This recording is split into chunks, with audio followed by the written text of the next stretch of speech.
Well, welcome back to Modeling Time with me, Brian Banna. So in the last episode, we got the frames, the couplers, pads drilled and tapped, and we got the fuel tanks glued on.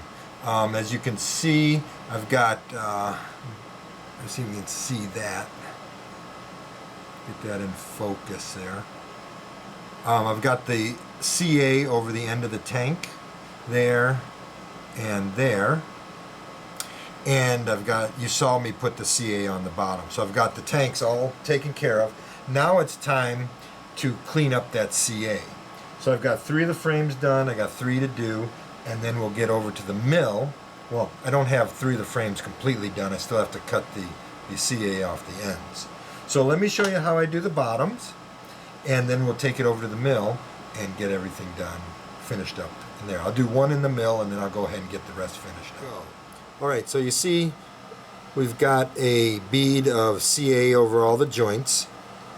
You get a little bit closer look at the CA on the end there, so it's a big glob.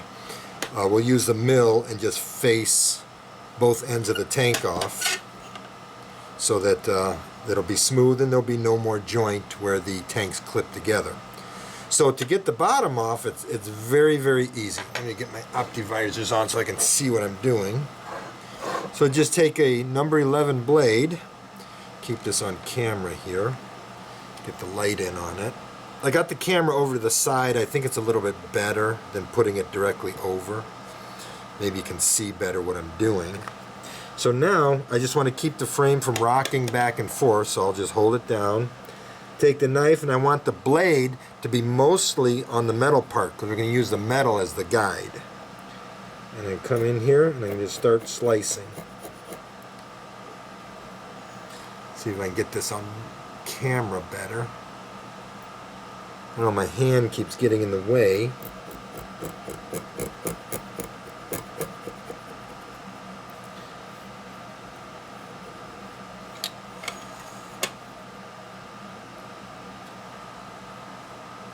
See if I can't.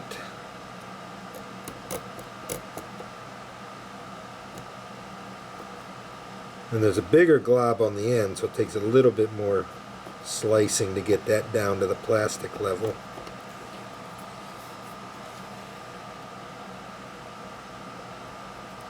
Maybe if I push it, you can see it better.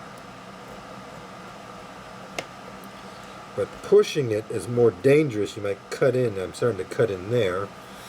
So it's better if I slice it, if I pull it.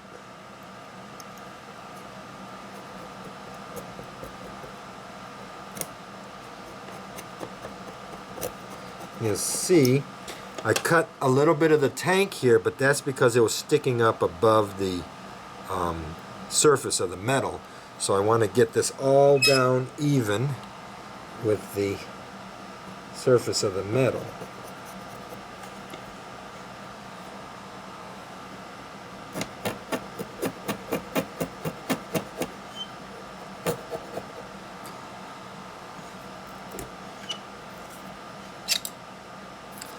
Gotta get these cabs out of the way so I don't destroy them.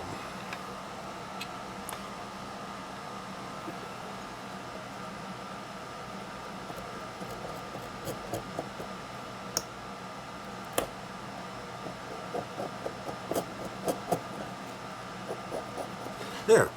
And that takes care of getting the CA off the bottom of the frame. Now what I'm going to do is I'm going to put some water on here.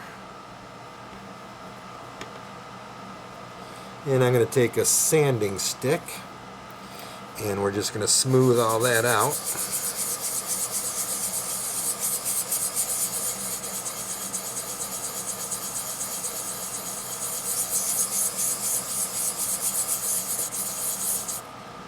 Take a paper towel, wipe that off, and I'm going to put some more water on here and just get the edges of the tank. The finer sanding stick.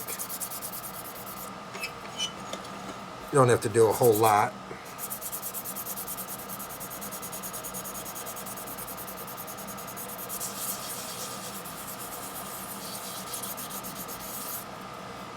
Like that.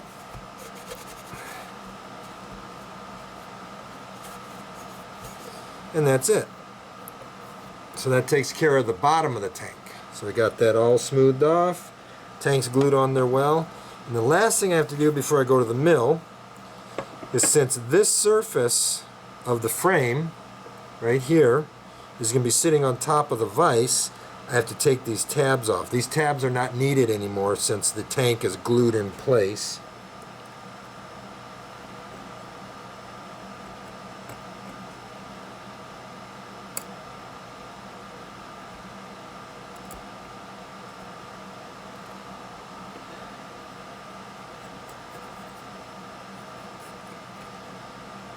Alright, so let's get this frame over to the mill and get these ends cleaned up. Alright, to mill these, or to face off the ends of the fuel tank, I have to put the frame in this way, of course. Well, the problem with that is one side has a nice flat surface on the frame, but the other side has this raised area that goes inside of the blower duct. Well, the way that I combat that or get around that, the bottom of this portion that goes into the blower duct is at the same on the same plane as this portion of the frame. So all I have to do is make sure to get this surface here at the same line as this plane, on the same plane as this flat surface on the frame. So what I do is I put the flat surface on the frame,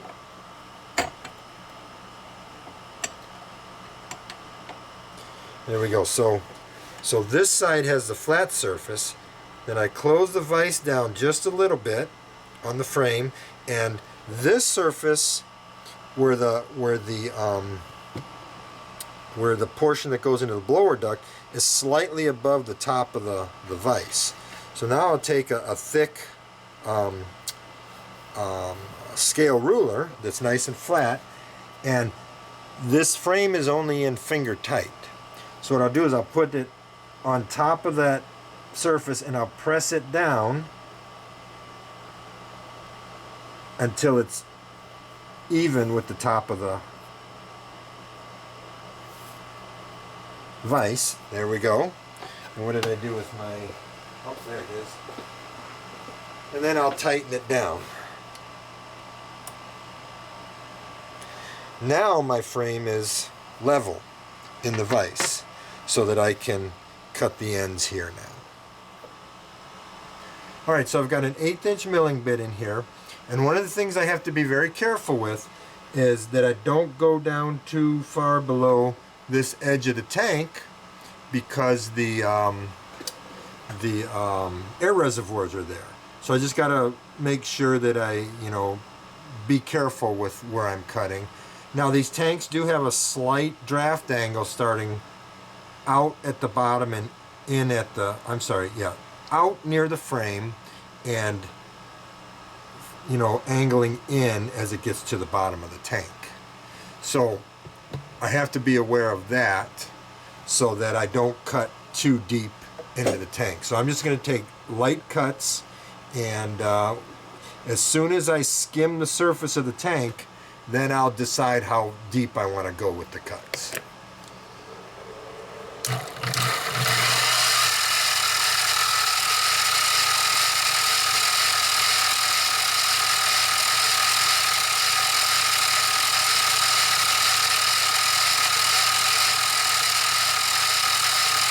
Yeah, I just made contact with the CA.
starting to make contact with the fuel tank.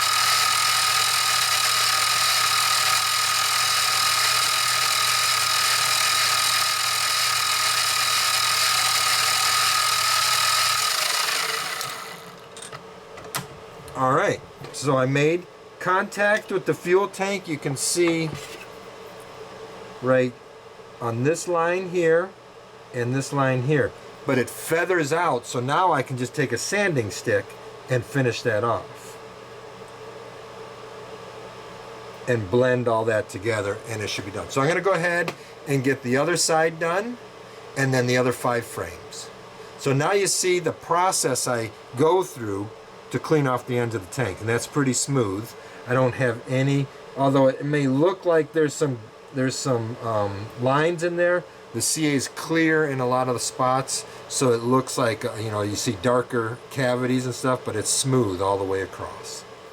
All right, so now I've got all the frames with their fuel tanks faced and sanded, so everything's done there. So the fuel tanks are done, frames are done. I did one thing that I always forget about until it's too late, and it's never too late, but till it's time to, after I've got the detailing done, then I go, oh crap, I didn't cut a hole in the frame for the speed recorder cable. So this time I remembered, and I've got it all done.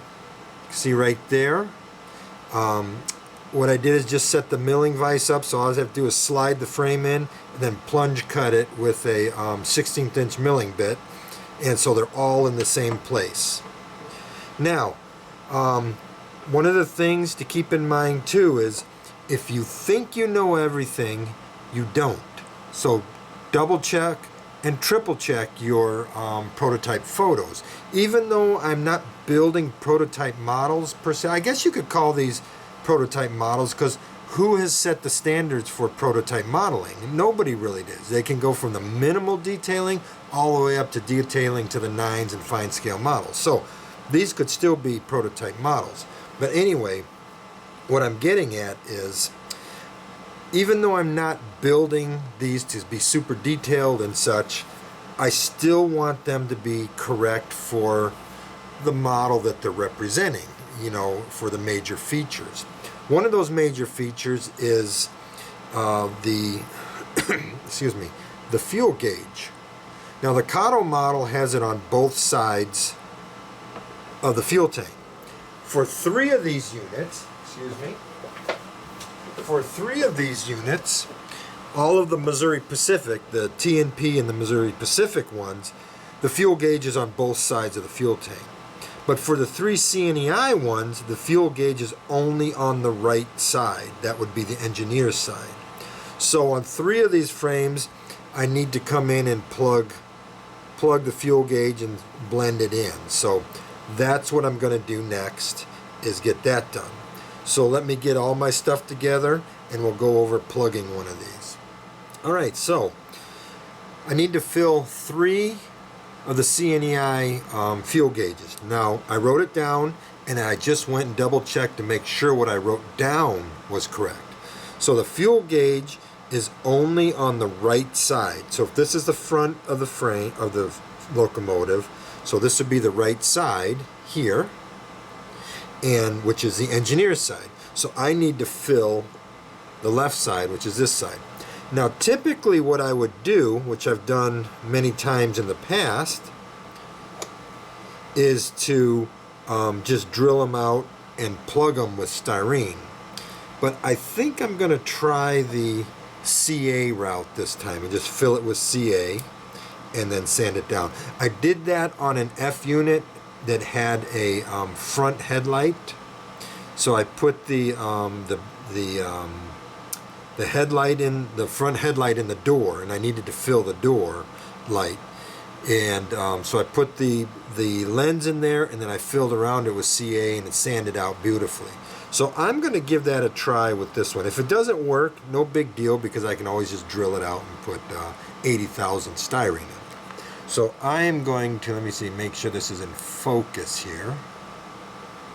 Okay, so I'm just going to go ahead and put Some CA right down inside there.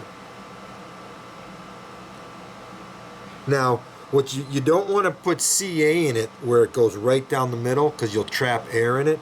Try to put it so it flows in and pushes the air out. So that's what I've done. I don't got any air bubbles in it. And it's got a little bit of a crown to it. So that's what I want to keep. So I need something to keep this thing held upright. Let me try this. Let's see if this works. Yeah, that'll work. Okay. So now I can do the next one. Make sure I got the front of the frame, engineer's side, so I need to fill the side that has the blower duct on it.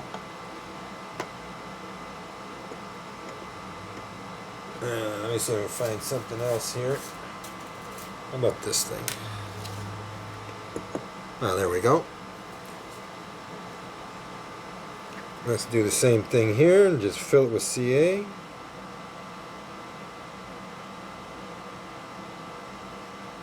Put a nice bubble on there.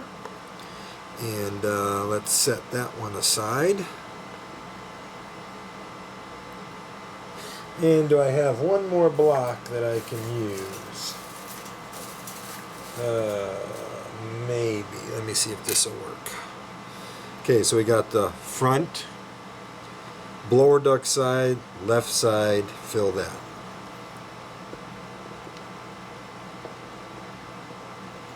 Nope, that one's not good enough. Let's try this one.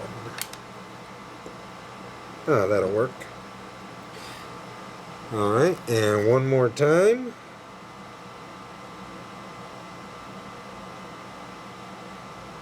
There we go.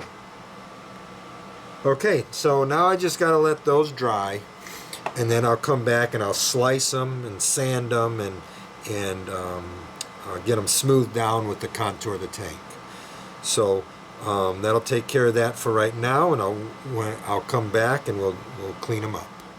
Okay, so I've let this CA dry for 24 hours. It's nice and hard and cured. I've cleaned up two of them. You can see here. Let me get some more light on that. Right here. And this one right here.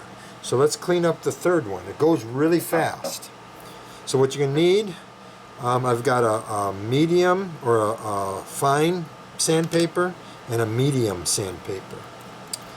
And I have a fine file, very important, and a sharp blade. So all I'm going to do, let me see if I can zoom in on this a little bit. There we go. So I can get in the middle of the can. Okay. So all I'm going to do is I'm going to slice this. But I want to make sure that I don't slip the blade and stab and gouge the air reservoir. So just got to be very careful and have control over the blade. This finger right here is the one that's controlling the blade and how much pressure is put on it. Now this is going slower than normal because I'm doing it on camera, and the angles that I'm working at aren't ideal for cutting this, but I want you to see how I do it.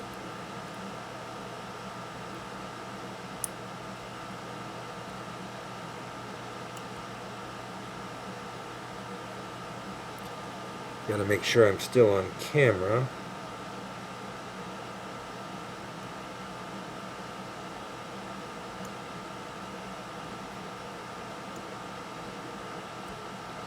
You don't want to put too much pressure on it, and you don't want to put too much angle on the blade. You want it to skim, and then the blade will angle up a little bit and come off. You don't want to angle it down and go into the tank.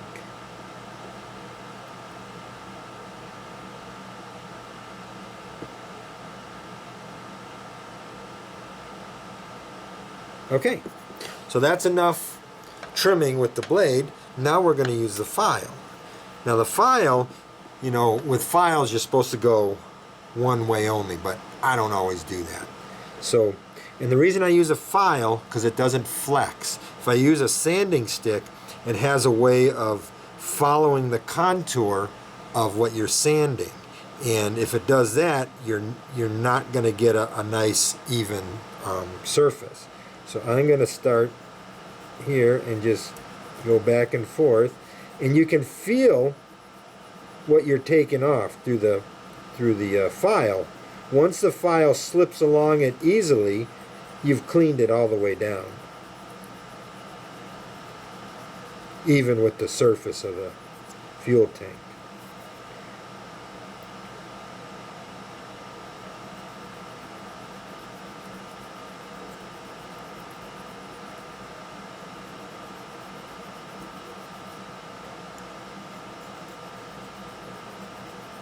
Like I said before, this would be done right now, except for I'm doing it on camera.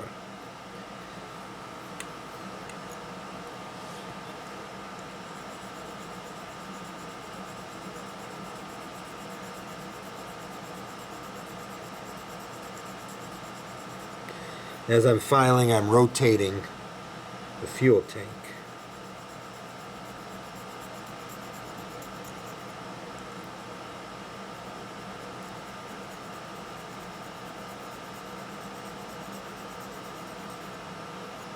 Okay, so that's enough filing.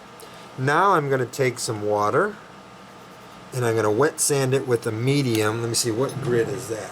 That is, what color is that? Yellow.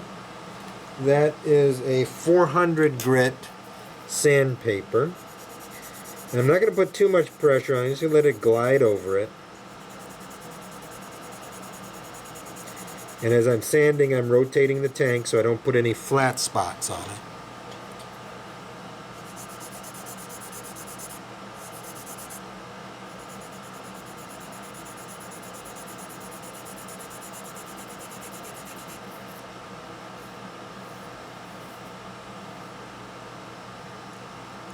That looks good. Now I'm going to take, what's this, orange? Orange is 800 grit. And I'm just going to polish it a little bit.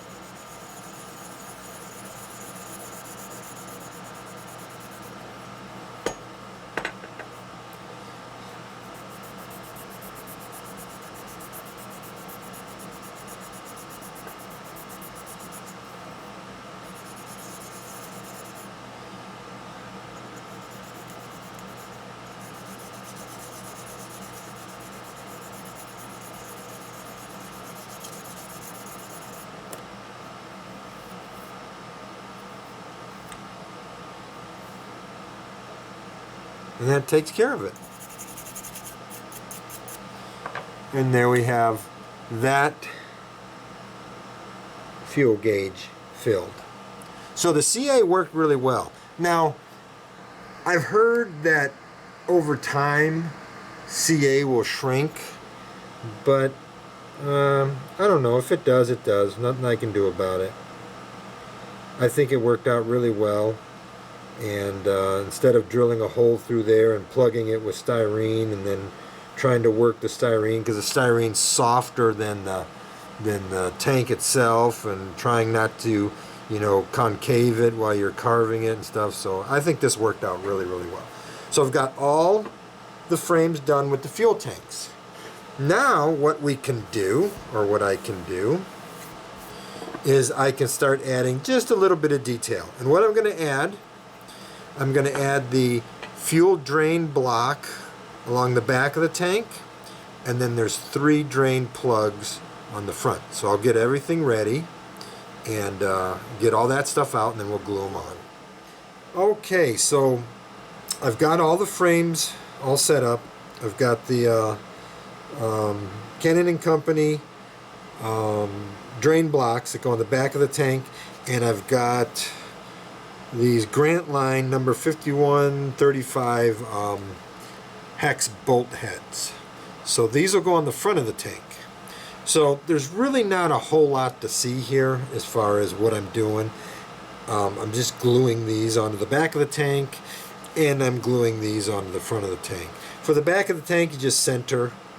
I mean, if you're doing prototype modeling, you'll offset this block slightly to the left, because actually on the end, on the right, if you're looking at the tank from the back, on the right hand side there's another small, really tiny block that's attached to this drain block, but it's not on here. You'd have to make it out of styrene and such. So I'm not going to do that, so I'm just going to center these on the back of the tank.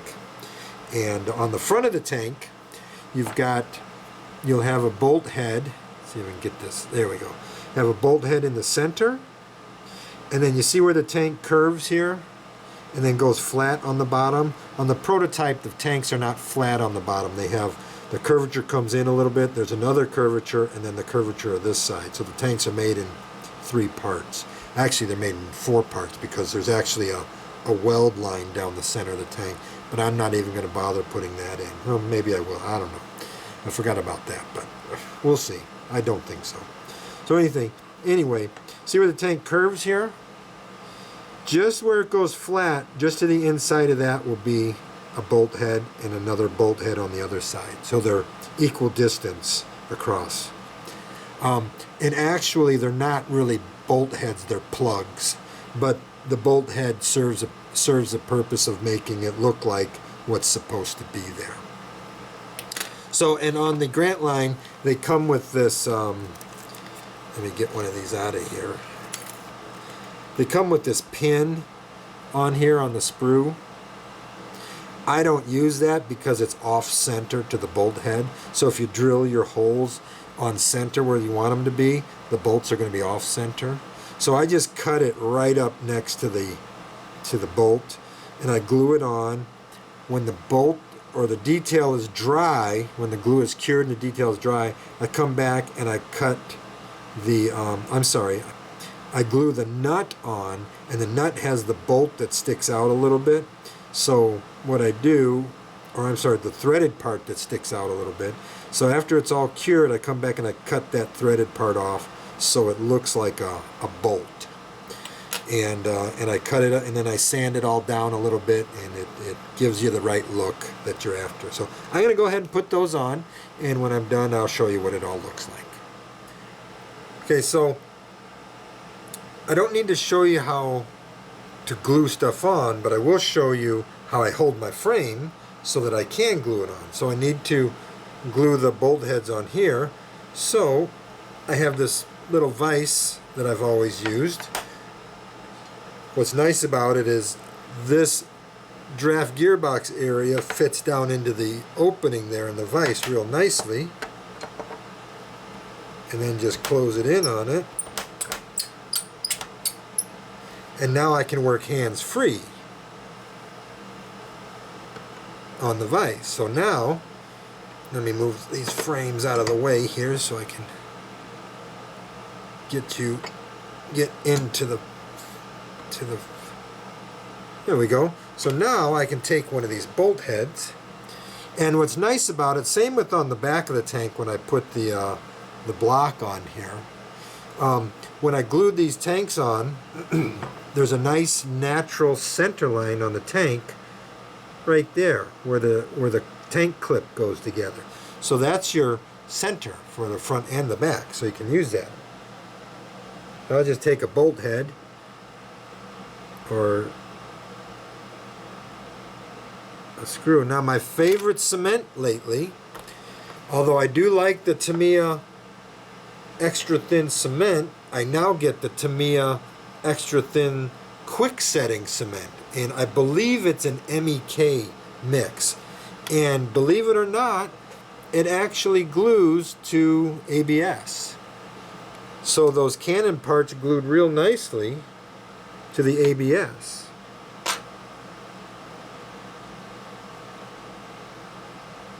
So I'll put the glue on there, and then now I will locate the screw, or unscrew the bolt head.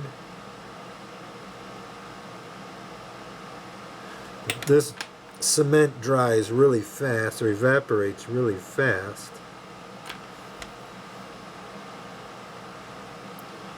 You want to get that bolt head right down towards the bottom there. Okay. Now, to put the other bolt heads on, let me see if I can get some light in on this. There we go. You see where the metal frame contacts the fuel tank?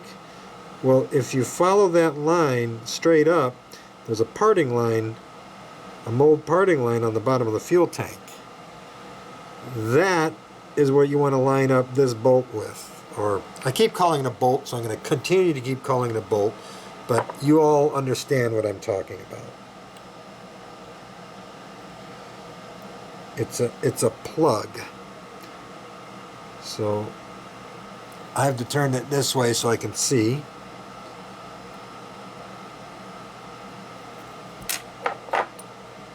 Get some glue on there.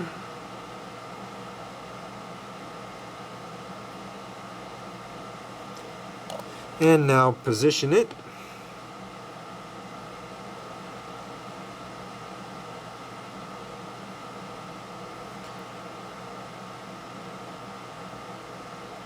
And that's it. So I gotta let that dry. I got one more.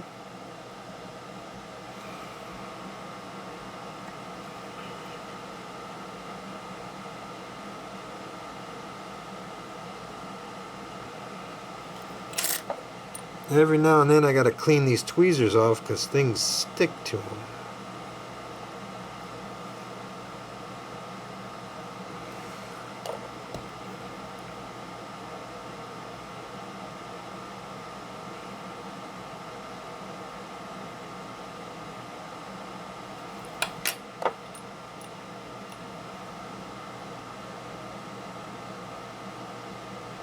Alright, so there. I showed you how to professionally use glue. Because I know you guys don't know how to use glue, and you need somebody to show you how to glue stuff on, so I figured I'd better show you. Just kidding. So anyway, I got the those glued on. Now, like I said, what I have to do is I have to wait for the glue to set up and harden, and then I'll come back and I'll clip off this threaded part of the bolt here and then sand it down just a little bit. So I'll go ahead and get the other 4 frames done. I already got that one done too. So I'll get the other 4 frames done and we'll move right along. Alright, so I've got the details on. I had to sand the bolts down, or the plugs down on the front of the tank a little bit more. They were sticking out just a little too much, or standing proud a little too much of the fuel tank. So sanded all those down. Next step for these is to get it all grit blasted, get all the shiny surfaces off and blend everything on the fuel tanks, and then get them painted. So not much of the paint. I'm going to put a primer coat on there, or a gray coat, and then I'll shoot True Color Jinx Blue over the entire thing. Okay, so you see I've got the 6 frames all painted and they're all done. So I can move on to the next task. So the process for these frames was basically, after I got the fuel tanks on and the drain plugs and drain block on and all that, all the detail work was done. And I want to talk about that for just a moment, or when I'm done here and I'm ending the video, I want to touch on that point. So after that, I grip blasted the frames, got them all cleaned up, unified the surface on the fuel tanks and everything. Then I put a coat of gray on it. It wasn't a primer gray. I used to use Stynylrez, but I don't know what happened with it. Something changed, and I'm no longer a fan of Stynylrez. I really like their black, and I really like their gray. I use those a lot.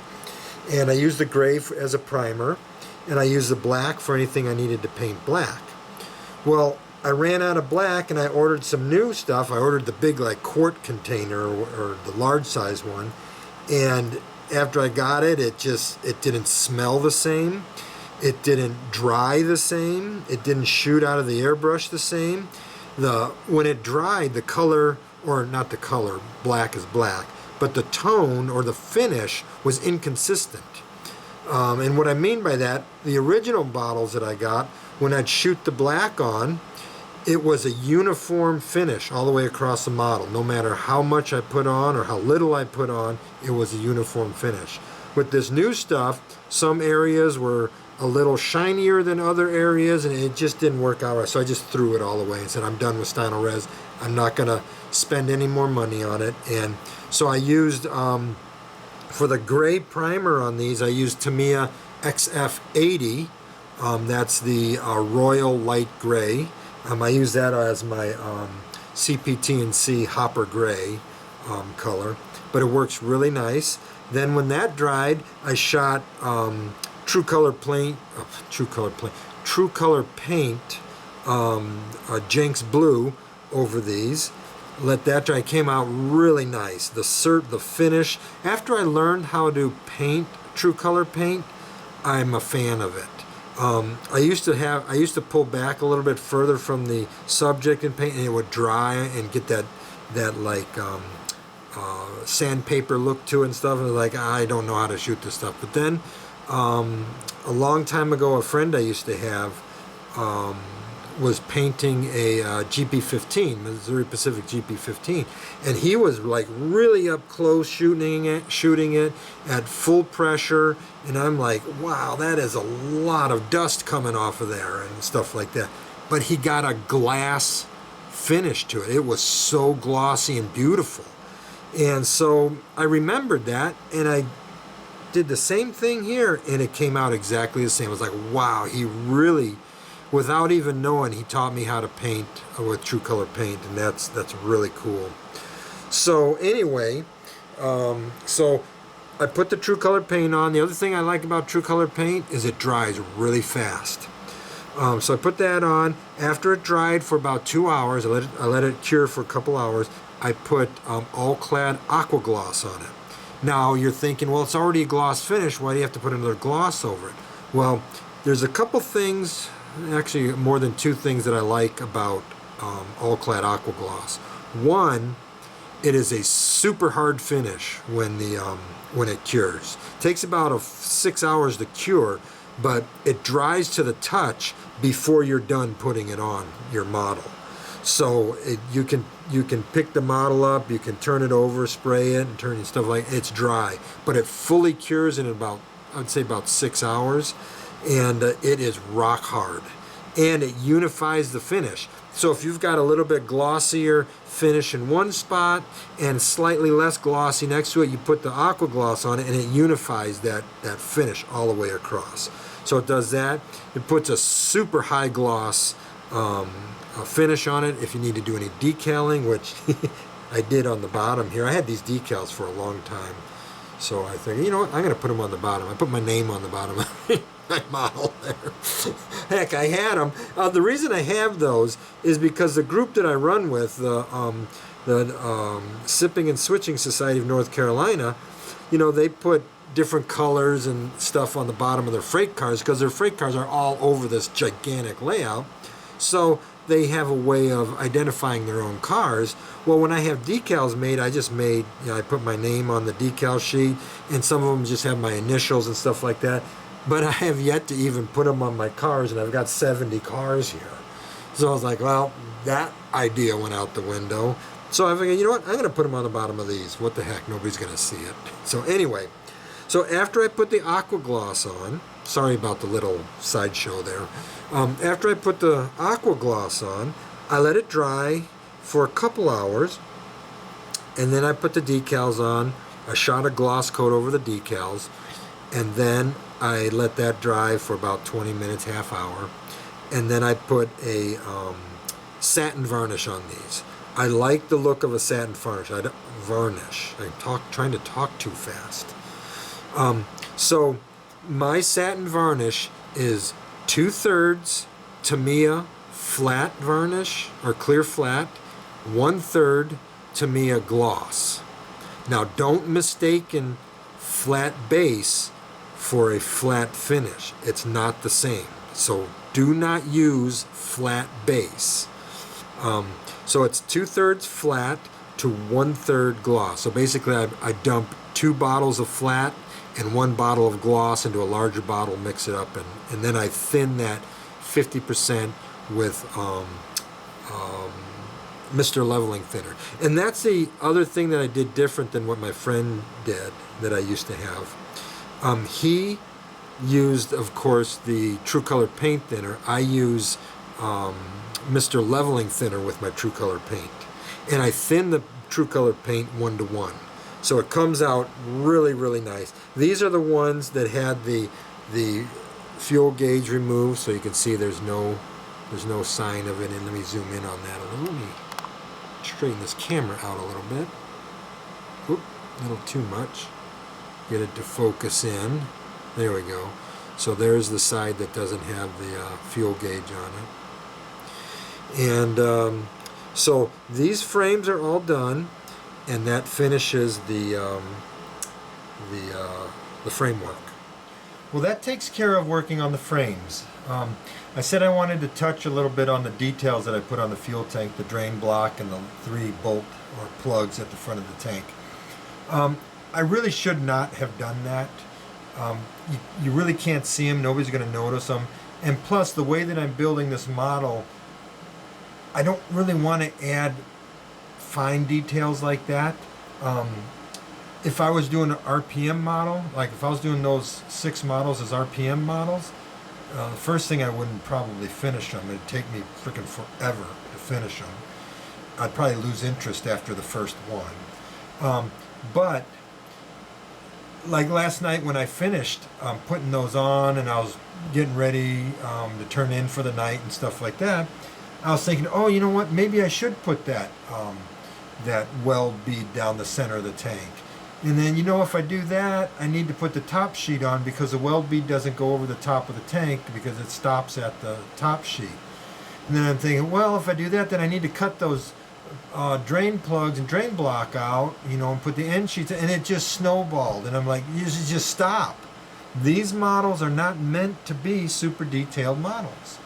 The problem that I run into is when I'm working on a single model, I'm looking only at that model. So I'm thinking of all these things that can be done to it that would be really cool.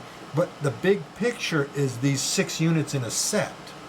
So in the way that I'm modeling now, I don't want to do all that detail work. I will do a little bit. I will do like on these 6 Missouri Pacific units.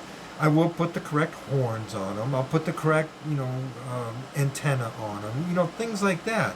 Things that make them specific for the unit. But the drain block and the drain plug aren't specific for Missouri Pacific because it's universal through all GP35s. So I really didn't need to put those on there. And this morning I was thinking, oh man, I should probably take those off. But when I got down and looked at it, I was like, you know what? Nobody's really going to notice. I'll just leave them there and just move on with it. So the frames are done.